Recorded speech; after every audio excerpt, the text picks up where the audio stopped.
बिस्मिल्लाहिर्रहमानिर्रहीम। अज़ीज़ तलबा व तालिबात, अस्सलामु अलैकुम। मैं प्रोफेसर मुशर्रफ, आपका प्रोफेसर मुशर्रफ आपसे मुखातिब हूँ।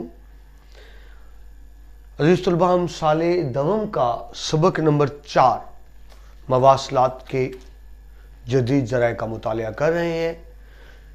इसके 3 लेक्चर्स हो चुके हैं, आज चौथा और आखिरी लेक्चर है। अगर आपने समात नहीं किए तो समात कर लीजिएगा। पहले लेक्चर में हमने मुसन्नफ़ का तारुफ और सबक का तारुफ देखा। दूसरे लेक्चर में अहम ज़राए मवासलात 13 बयान हुए हैं, उनको हमने तफसील से देखा। 7 अहम एजादात देखी जो इनमें इस्तेमाल हुई और पहले पैराग्राफ का हमने मुतालिया किया पहले सफ़े पर। दूसरे लेक्चर में हमने सफ़ा नंबर 2 से सफ़ा नंबर 4 तक का मुतालिया किया दूसरे और तीसरे लेक्चर में। आज चौथे और आखिरी लेक्चर में हम सफ़ा नंबर 5 से 7 का मुतालिया करेंगे। अगर आपने पहले समात नहीं किए तो पहले लेक्चर्स को समात कर लीजिएगा। अब हम चौथे और आखिरी लेक्चर में बढ़ते हैं किताब के सफ़ा नंबर 73 और इस सबक के सफ़ा नंबर 5 की तरफ। आखिरी बात जो हम लेक्चर में कर रहे थे वो ये था कि टेलीविज़न भी रेडियो के असूल पर ही काम करता है। सिर्फ फ़र्क ये है कि रेडियो में सिर्फ सूती इशारे यानी साउंड सिग्नल होते हैं, जबकि टेलीविज़न में सूती इशारों के साथ बसरी इशारे यानी वीडियो सिग्नल्स भी होते हैं। उसमें बैक आप आवाज़ भी सुनते हैं और साथ तस्वीर भी देख रहे होते हैं। तो यही से हम शुरू करेंगे कि टेलीविज़न में सूती और बसरी इशारों का इस्तेमाल होता है। सफ़ा नंबर 5 के शुरू में ये बयान किया गया है कि टेलीविज़न में इसके अलावा रेडियो में आपको सिर्फ माइक्रोफोन चाहिए था बात करने के लिए, लेकिन टेलीविज़न में इसके अलावा आपको एक कैमरे की ज़रूरत भी होती है। माइक्रोफोन से तो आप आवाज़ रिकॉर्ड करते थे और आगे पहुंचाते थे, मगर टेलीविज़न में क्योंकि तस्वीर भी दिखानी है उसके लिए आपको कैमरा चाहिए। वो कैमरा आम कैमरों से मुख्तलिफ होता है। उसमें रील या टेप नहीं होती जिस तरह पुराने कैमरे में होती थी, बल्कि वो तस्वीर खींचकर उनको बराह रास्त बिजली की लहरों में तब्दील करके हवा में बिखेर देता है और टेलीविज़न में आकर वो लहरें दोबारा तस्वीर में तब्दील हो जाती हैं। लिहाजा टेलीविज़न में कैमरे की ज़रूरत भी होती है। इसके बाद अजीज़ तुलबा हम बाकी बात कर चुके थे। बढ़ते हैं अगले पैराग्राफ की तरफ, जिससे बताया गया कि टेलीविज़न एक अहम टेलीफोन एक अहम ईजाद है और टेलीफोन एक ऐसी ईजाद है जो रेडियो और टेलीविज़न से पहले की है। यानी टेलीफोन पहले ईजाद हुआ, रेडियो और टेलीविज़न बाद में ईजाद हुआ। ये एक अहम ज़रिया था मवासलात का। इसको एक बर्तरी पर है रेडियो टेलीविज़न पर।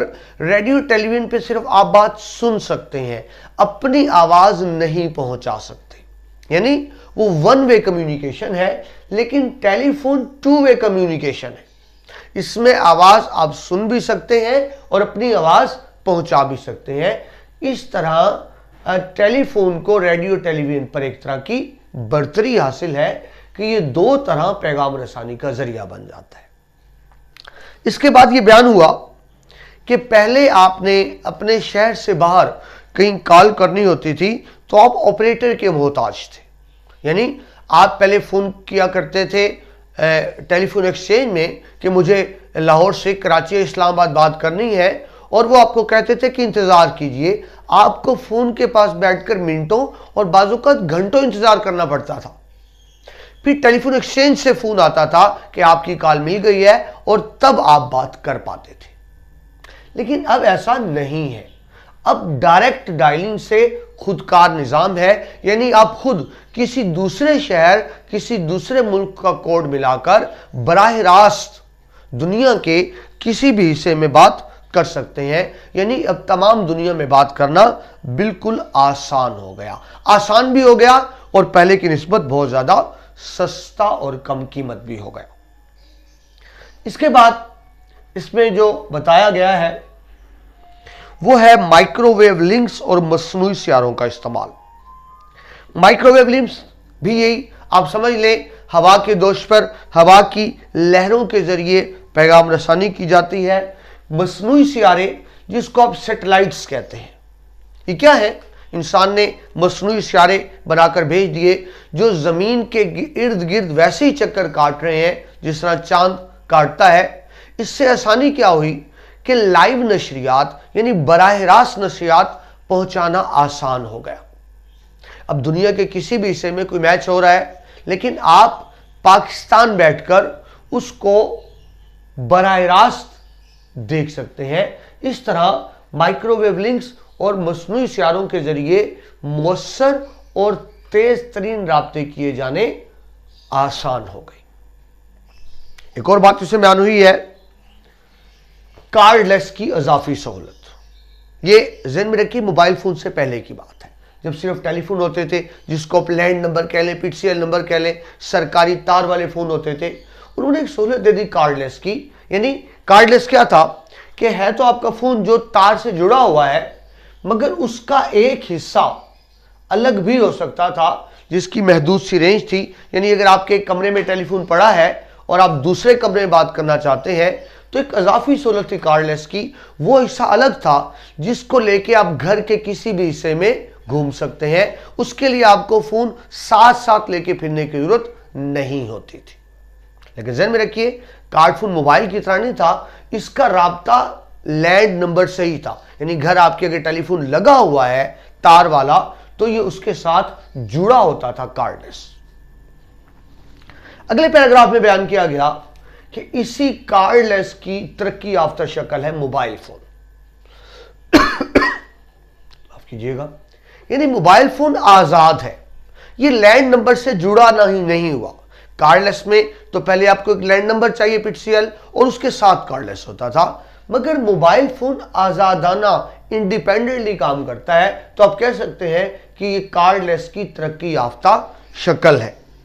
जब ये आजाद हुआ तो इसको कार फोन कहा जाता था, जो 1984 में इजाद हुआ। कार फोन का मतलब कि आप कार में चलते हुए भी इसमें बात कर सकते हैं, इसके लिए आपको तार की जरूरत नहीं होती।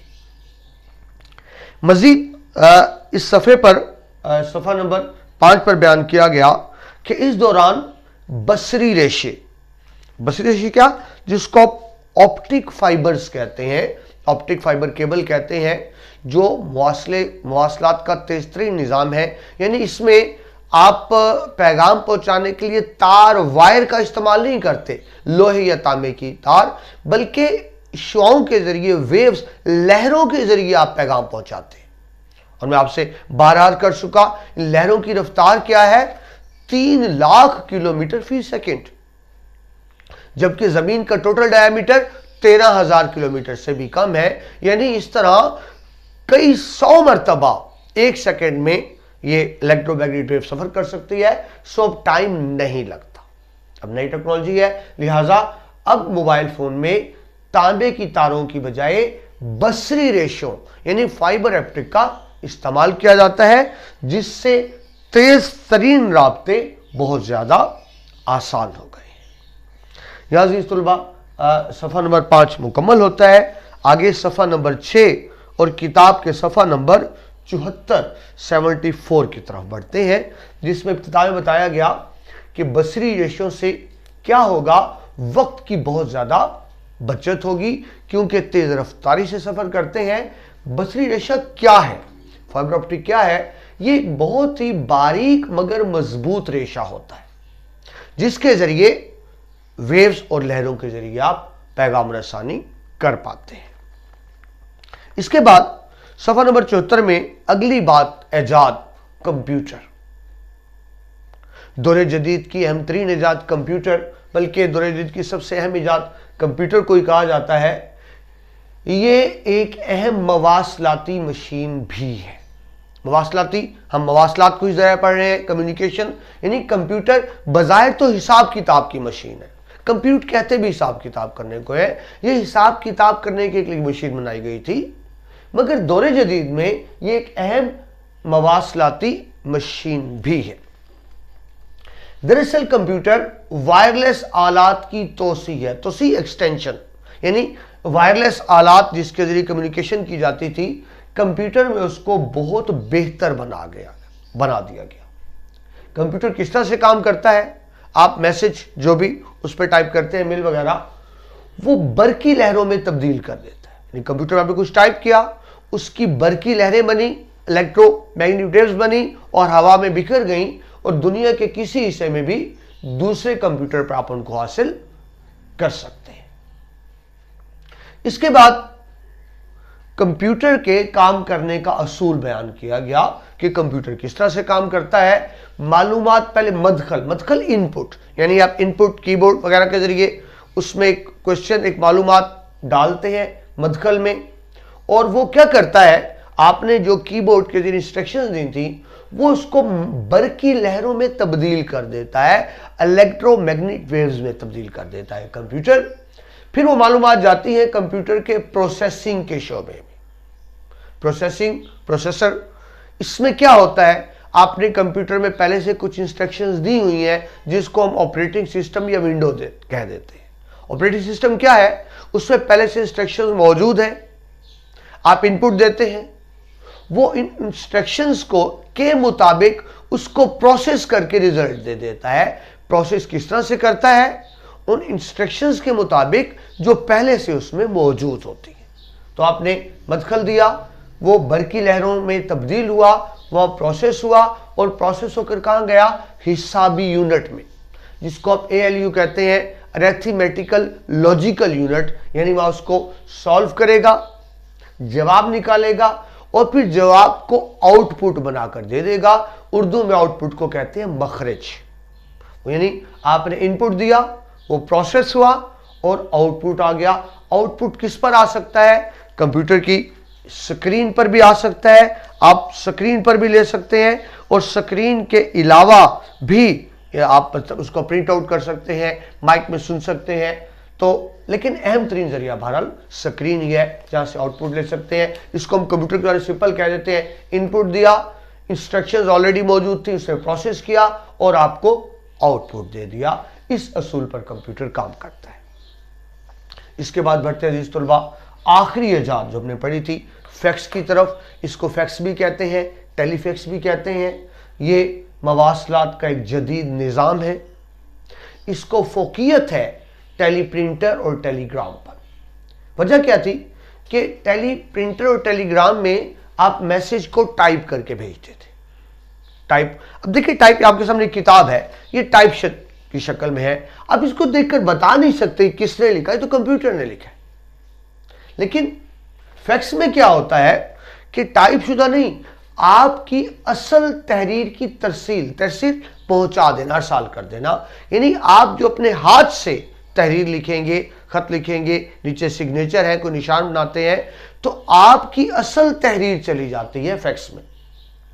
जबकि टेलीप्रिंटर टेलीग्राम में टाइप किया जाता था। आप इसको यूं समझिए आसान लफ्जों में, इसका मवाजना किया गया फोटोस्टेट मशीन से। फोटोस्टेट मशीन में आप कागज डालते हैं, उसी की फोटोकॉपी निकल आती है। फैक्स क्या है कि आपने कागज तो एक मशीन में डाला, लेकिन उसकी फोटोकॉपी आप दुनिया की किसी भी दूसरी फैक्स मशीन से निकाल सकते हैं। यानी असल कागज की बैन ही बिल्कुल उसी तरह उसकी फोटोकॉपी निकल आएगी। फायदा ये होगा कि अगर कोई शख्स आपकी तहरीर को पहचानता है तो देखकर बता सकता है कि असली है या जाली है। अभी आपको बताया फोटोस्टेट मशीन में क्या होगा, आपने कागज डाला, उसी में से प्रिंट निकल आया। जबकि फैक्स मशीन में कागज आपने एक मशीन में डाला और प्रिंट आपने दुनिया में मौजूद किसी भी और मशीन से हासिल कर लिया। लिहाजा पैगाम रसानी के लिए फैक्स के लिए दो मशीनों की जरूरत होती है। हर मशीन का एक अपना नंबर होता है, मोबाइल नंबर की तरह। आपने जिस मशीन में फैक्स हासिल करनी है उसका नंबर डालते हैं और फिर वो खत फैक्स की शक्ल में उस मशीन में जाहिर हो जाता है। जिस मशीन से आप उसका प्रिंट लेना चाहते हैं उसका पहले आप नंबर डालेंगे, बिल्कुल इस तरह जिस तरह कॉल करने से पहले हम नंबर मिलाते हैं। फैक्स मशीन किस तरह से काम करती है, अभी आपसे अर्ज किया कि पहले क्या होता है, आप उसमें कागज डाला, वो एक रोशनी सी निकलती है, वो उसकी पिक्चर बना लेती है। वो उसमें खास फ्लोरेसेंट बल्ब होता है, ये वही है जो फोर्थ स्टेट मशीन में आप कॉपी देखते होंगे, एक लाइट से निकलती है। आपने कागज डाला, फ्लोरेसेंट बल्ब के जरिए उसकी तस्वीर बनी और वो तस्वीर लहरों में तब्दील हो गई। उसके अंदर खास तरह के लाइट सेंसर लगे होते हैं जो लहरों में तब्दील कर देते हैं। आपने कागज डाला, उसकी तस्वीर बनी, तस्वीर लहरों में तब्दील हो गई। वो लहरें मतलूबा फैक्स मशीन में पहुंची और वहां वो दोबारा कागज पे उसकी तस्वीर निकल आएगी और वो उसका प्रिंट ले लिया जाएगा। लिहाजा होता क्या है कि आपने उसकी तस्वीर लहरों में चली गई, एम्पलीफायर ने क्या किया, उन लहरों को, ये आखिरी सफ़े की तरफ आ गए हैं, सफ़ा नंबर 7 की तरफ। एम्पलीफायर से लहरों को मजीद ताकतवर बनाया जाता है। रोशनी की लहरें हरूफ में तब्दील हो जाएंगी मतलूबा मशीन में पहुंचकर। आपकी मशीन ने क्या किया, एक आप जो फैक्स भेज रहे हैं उसको लहरों में तब्दील कर दिया। जिस मशीन से आप रिजल्ट लेना चाह रहे हैं उसने क्या किया, उन लहरों को वापस तस्वीर में तब्दील कर दिया। एक खास पेपर होता है थर्मल पेपर, और थर्मल पेपर पर उसका प्रिंट निकल आया, यानी थर्मल पेपर पर तस्वीरों का अक्स निकल आया। ये थर्मल पेपर क्या है, आपने एटीएम मशीन में देखा होगा, एक खास तरह का कागज होता है जो चिट निकलती है, वो थर्मल पेपर होता है। और इस तरह मतलूबा मशीन से आपने उसका वो वर्क हासिल कर लिया। एक मशीन में कागज डाला, उसका इमेज बना, तस्वीर बनी, बरकी लहरों में तब्दील हुई, और जिस मशीन से आप रिजल्ट लेना चाहते हैं उस मशीन में दोबारा जाकर वो तस्वीर में तब्दील हुई और थर्मल पेपर पर उसका प्रिंट निकल आया। इस तरह आपने उसका प्रिंट हासिल कर लिया। आखिर में आखिरी पैराग्राफ अजीज तुलबा उसमें बयान किया गया कि जदीद दौर में, आने वाले दौर में इंसानी तहरीर के साथ साथ आवाज़ों में भी पैगाम पहुंचाया जा सकेगा। मैंने आपको पहले लेक्चर में अर्ज की थी, ये 2018 चल रहा है, नई सदी के 17 साल गुजर चुके। ये मजमून पिछली सदी में लिखा गया था, यानी ये तकरीबन 25-30 साल पुराना मजमून है। तो पिछली सदी में ये बात बताई जा रही है कि नई सदी जब आएगी, मौजूदा सदी, नई सदी जब आएगी तो उसमें तहरीर के साथ साथ असल आवाज़ पहुंचाना भी मुमकिन हो जाएगा। और क्योंकि इलेक्ट्रोमैग्नेटिक वेव्स बहुत तेजी से सफर करती हैं, लिहाजा वक्त के आमिल का खात्मा होगा, मतलब टाइम फैक्टर बाकी नहीं रहेगा, फौरन से पहले वो चीज पहुंच जाएगी। क्या कहा गया, 21वीं सदी के आते आते, यानी मौजूदा सदी, अब हम 21वीं सदी के भी 17 साल गुजार चुके हैं, तो बताया गया कि 21वीं सदी के आते आते सिर्फ टेक्स्ट नहीं, आप असल तस्वीरों को भी भेज सकेंगे। यानी बताया जा रहा है कि जब नई सदी शुरू होगी तो आप अपनी असल तस्वीरें भी भेज सकेंगे। और आप जानते हैं अब ये सब कुछ हो रहा है, अब तस्वीरें तो क्या, पिक्चर्स तो क्या, वीडियोस को भी बहुत आसानी से दुनिया के किसी भी हिस्से में शेयर कर सकते हैं, भेज सकते हैं, वसूल कर सकते हैं। और उसमें बताया जा रहा है कि जब नई सदी शुरू होगी तो तस्वीर कंप्यूटर में सेव की जा सकेंगी, महफूज की जा सकेंगी, तस्वीर कंप्यूटर में महफूज करना मुमकिन हो सकेगा। और आखिरी बात ये की गई कि उससे एक आसानी भी ये भी होगी कि एक ही वक्त में हजारों लोग फोन पर बात कर सकेंगे, लाइन बिजी नहीं मिलेगी। ये तासीर तुलबा। और एंड पर एक बात कर दी गई कि अल्हम्दुलिल्लाह ये सब कुछ अब हो रहा है। यानी मजमून में जो बताया गया था कि 21 सदी में यह कुछ हो जाएगा, तो न सिर्फ ये सब कुछ हो रहा है बल्कि अब तो बात इससे भी बहुत आगे निकल गई। साइंस ने बहुत तरक्की कर ली। मैंने हजरत इकबाल का शेर लिखा, आप फरमा गए थे, आंख जो कुछ देखती है लब पे आ सकता नहीं, आंख जो कुछ देखती है लब पे आ सकता नहीं, मैं वे हैरत हूं कि दुनिया क्या से क्या हो जाएगी। आप देखते हैं कि दुनिया क्या से क्या हो गई, साइंसी इनकलाब कहां कहां तक पहुंच गए। आज मवासलात बहुत मौसर भी है, बहुत आसान भी है और बहुत सस्ती भी है। यही आपने पढ़ा मवासलात के जदीद ज़राए में। लेकिन अजीज़ तुलबा, अगर सबक सेट के बात करूं, मवासलात पहले से आसान हो गई है लेकिन इंसान पहले से दूर हो गया है। जब पहले मवासलात नहीं थी तो लोगों के करीबी राब्ते थे, अब मवासलात आ गए हैं तो इंसान इतनी मसरूफ मशीनी ज़िंदगी गुजार रहा है कि उसके पास राब्ते का वक्त नहीं है। हमें चाहिए कि एक दूसरे के साथ राब्तों में रहें, अपनों के साथ राब्तों में रहें, अपनों के साथ राब्ता रखें। हमने सबक में पढ़ा, आज राब्ते आसान भी हो गए हैं, मौसर भी हो गए हैं और सस्ते भी हो गए हैं।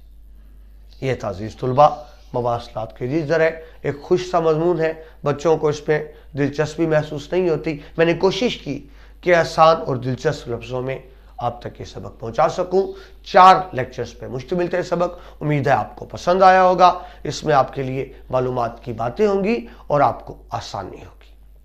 अजीज़ तुलबा, अगर आपने पहली मरतबा हमारी वीडियोस देख रहे हैं तो इल्म के फ़रोग़ के लिए हमारे चैनल CMM लेक्चर्स को सब्सक्राइब भी करें, दोस्तों के साथ शेयर भी करें, ताकि इल्म का ये सिलसिला आगे से आगे बढ़ता रहे, आपके मुस्तकबिल में दुआवन साबित हो। प्रोफेसर मुशर्रफ महमूद को इजाज़त दीजिए। अल्लाह।